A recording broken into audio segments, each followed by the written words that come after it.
Hello everyone, my name is Nate Merrill, and this is my Great Leader presentation. And tonight I will be discussing the big, bad, bald CEO of Amazon, Jeff Bezos. Now Jeff Bezos was born January 12th, 1964 in Albuquerque, New Mexico. His mother was 17 at the time and pregnant in high school, which was very frowned upon in 1964. His father worked as a circus performer. His parents did not last long, and she actually told him when they split to stay away from my family. At the age of 4, Jeff Bezos' mother remarried a Cuban immigrant named Mike Bezos, who ended up adopting Jeff.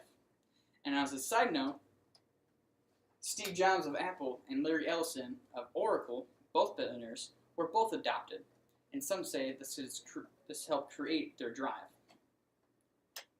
Now, Jeff Bezos showed early signs of genius at a young age. He took apart his crib as a toddler because he said he wanted a real bed. Now, he was also very curious, and he actually built a lab inside his garage and rigged electronics all over the house. When he was 12, he was featured in a book called Turning on Bright Minds, A Parent's Look at Gifted Education in Texas. He built an automatic gate closer, which was cement-filled bricks that can go up and down. And he also built a solo cooker out of an umbrella and tinfoil, which he admitted did not work very well. And he loved watching Star Trek, which led him to his future careers in space. And he performed ranch duties at his grandparents' ranch every summer growing up. And this is very important. His grandfather was important to him. His grandfather self-taught him everything on the farm, from working on a fence or to being a vet. And when Bezos goes on record as being credits his time on the farm as very important. And they asked what the most important thing was he learned on the farm. And he said, being resourceful. If there was a problem, there was always a solution. As a teenager, he worked at McDonald's for a summer, and he hated it, which led him to create the Dream Institute the next summer. It was an educational summer program. Kids in 4th, 5th, and 6th grade could sign up for $600. But there was a long list of prerequisite books these children had to read, such as Lord of the Rings, Black Beauty, Treasure Island, and Gulliver's Travel, just to name a few. In his first year, only 6 kids signed up. But he graduated high school as valedictorian and a National Merit Scholar, securing his spot at Princeton, where he went to graduate summa cum laude ahead of his class with 2 bachelor's degrees in science, in computer science and electrical engineering. After he graduated high school, Jeff Bezos moved to New York, held multiple jobs in the booming IT world, but then he secured a job at a hedge fund, which in 4 years he became the vice president. Now, Jeff Bezos' personality he's experimental. He once saw an octopus on a breakfast menu and ordered it. So for breakfast, he had octopus, bacon, and potatoes. And he's ritualistic. He wakes up every morning around the same time, naturally. He does not use an alarm clock. And he allows himself no meetings in the morning. So he can wake up anytime he wants, but it gives him extra time to spend with his wife and kids. And he gets plenty of sleep, 8 hours every morning, 8 hours every day, no matter what. And he's been known to be a bit of a jerk and have a temper, but it's rumored he hired a leadership coach to help him calm down. He's gone on record on saying, "Why are you wasting my life?" And people would give him a report, and he would say, "Clearly the B team wrote this. Give me the paper the A team wrote." And his personality continues as a planner. Plans everything. He had a very, very good paying job in New York, and on a car ride with his wife, he wrote the very first rough draft of Amazon.com in 1994. And he's a generous giver. An employee of his challenged him to give $100,000 to same-sex marriage, and he ended up giving over $2 million. He's also creating a grandfather clock in the deserts of Texas that he spent over $45 million on, and the clock will run for the next 10,000 years. And he's a self-proclaimed nerd. He grew up watching Star Trek, and he loves everything electronics and space.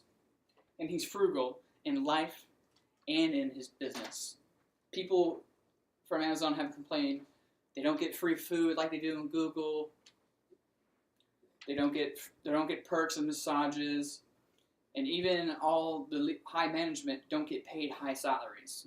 Jeff Bezos himself only makes $10,000 a year in base salary, but all of his money, he owns 16% of the shares in Amazon, so that's where all his money comes from.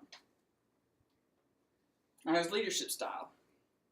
He encouraged critical thinking. Jeff Bezos has banned PowerPoint presentations at Amazon, and everybody's required to do a 6-page paper for new proposals. And he creates a highly competitive work environment and pushes ingenuity. He once fought for the company to start using stronger cardboard because he wanted the cardboard to be used after it was shipped to the Amazon customer for them to ship it to somebody else and create a secondary market for people who haven't used Amazon yet. And he is boasts of creating the regret minimization theory and preaches it throughout his company. What the regret minimization theory is putting yourself into your 80-year-old self mind and thinking back on your life and all the regrets you had and how to avoid them. He has high expectations for all Amazon employees. It is a rough place to work from all the research I read. People get hurt. It's very high pace. But that's what he expects because his creed goes on the bottom here to say that the customer is king. He goes as far as having an empty seat at meetings and stating, the customer is sitting next to us, so don't say anything you want in here that you wouldn't say to the customer. And leadership continued is, he has an authoritative leadership style, very authoritative. But he does listen to input from his high management. He brings in the best of the best and develops them. So over the years, he's gotten better at releasing some things to certain people and listening them at meetings. But most of his ideas are based off what he knows in his judgment. He knows the market intimately. He studies constantly. And he tries to predict the future of what customers would want, which led to the Amazon algorithm. They have warehouses all over the United States, and they place certain things that most people are likely to want in those areas, in those warehouses, so they can make sure that they get there within the 2-day period for Amazon Prime members. In 1994, he created a deeply rooted mission statement. Now, tell me that this doesn't sound like Amazon in 2018. Our vision is to use this platform to build Earth's most customer-centric company, a place where customers can find and discover anything and everything they may want to buy online.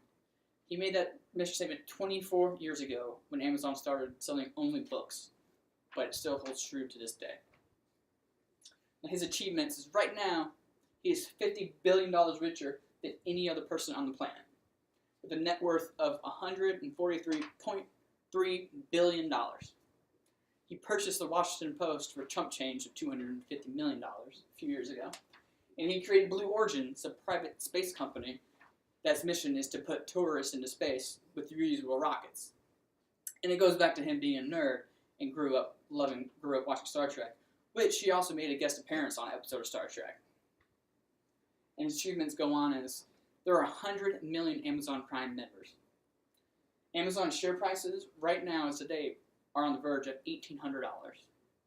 And Amazon's market cap is at $871 billion, second only to the powerhouse of Apple. And amazingly, Amazon employs 566,000 people. Now, in summary, I chose him because he's the richest man in the world, and that's awesome. He grew up being mostly poor, but now he's the richest man in the world. And he didn't leave his family behind. When Amazon first became public, he asked his family, each family member, to put $10,000 of their own money in, and within 2 years, they were all multimillionaires. He's a great innovator. Everything Amazon does is based on the future and how to outbeat the competition. He isn't just talking about beating the competition, he wants to eliminate the competition. And he leads in different ways. he is authoritative, but he has grown to be a little more democratic and listen to his people. And he leads by example. And he demands the most from his employees. And I respect that. That is how you become the best in the world and the richest man in the world. And here are my references. And that is Jeff Bezos, My Great Leader speech. Hope you enjoyed it. Thank you.